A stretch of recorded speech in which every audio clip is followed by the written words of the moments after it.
Когато се хванеш да танцуваш с дявола, просто чакаш песента да свърши. Йоу! Колко много хора ми говорят брат за брата, с маски на лицата, скрити в тревата. В краката ми пълзят и се правят на добри. Говорят ми за братство, дебнат късми. Отвън красиви ангели, отвътре грозни дяволи. Ей, такива хора неведнъж се ме предавали. Хапят и ръката, от която те са яли. В очите им личи как се превръщат в помияри. Кучки, зад маски скрити псета. Поемах и стрели за някой, той държеше пистолета. Бум! Шума с думи, измиха си продажните ръце с кръвта ми. Предаде ме приятелю, кажи сега напред, не си наверят и до теб. Приятелство заклет ли си?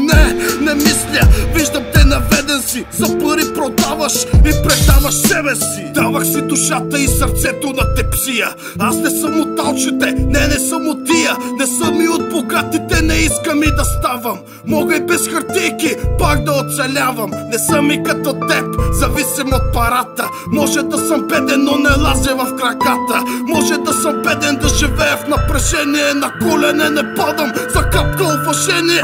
Уважавам себе си, оцелях в дните. Един човек е жив, когато гони си мечтите. А те не са в парите, не са и в колите. Моята мечта е да бъда от добрите, да бъда човек сред тези лоши хора. Майка винаги ме учи да помагам, защото мога.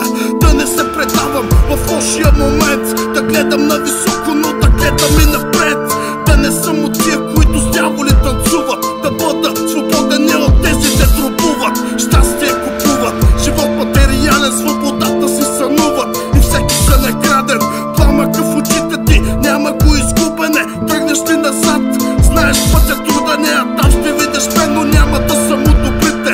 Не сърце за те, палец ще имам в гърдите. Ще те гледам в очите, щом не съм страхливец. Ще видиш и сълзите ми, щом не съм убиец. Няма и да бъда, не искам тази слава. Да бъда като теб и приятел да предавам. Искаш ли победата? Ето ти е цялата. Цял живот се бориш да държиш в ръце наградата. Ето ти е славата, аз ще бъда зрител. Обаче си на колене, дори победител. Последен изстрел, изпята песен, изиграни карти и филм чудесен. Жалах си брато, а беше твърде горд. Аз не мога да простя, това е работа на Бог. Не приемам никакви жалки скапани оправдания от хората виновни за моите страдания. О сърце изричам тези пожелания, да гориш в ада, това е твоето наказание.